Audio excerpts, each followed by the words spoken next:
Aktres na si Lovie Poe, nahihiya kapag may nagsasabing isa na siyang Hollywood actress.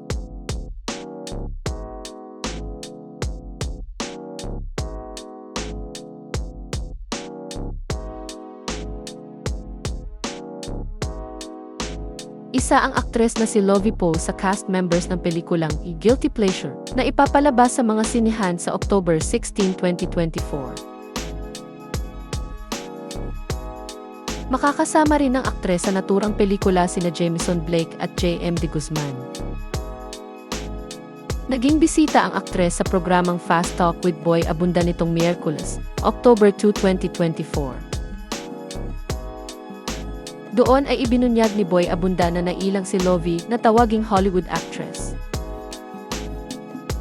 Nang tanungin kung ano ang dahilan, sinabi ni Lovie na kino-consider niya ang kanyang sarili bilang isang actress in general at nahihiya siya kapag may nagsasabing isa na siyang Hollywood actress. Anya, I think I consider myself just an actress in general. It's like, for me, I'm an actress and yun nahihiya ako. But that's how I see myself. Really, and I could be acting anywhere. I'm always here. Kabilang sa mga nagawang proyekto ng aktres ang Hollywood films na Badman at The Chelsea Cowboy.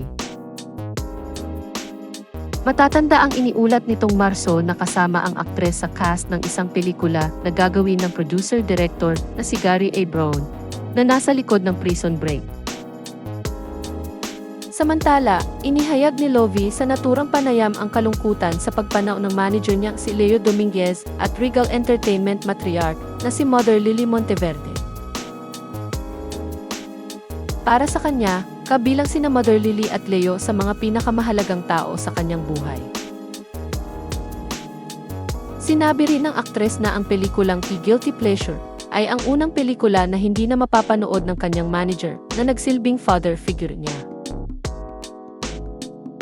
Ayon pa sa kanya, isa ang naturang pelikula sa mga huling pelikula na inaprubahan ni Mother Lily. Anya, this is one of the last films na talagang inapprove niya.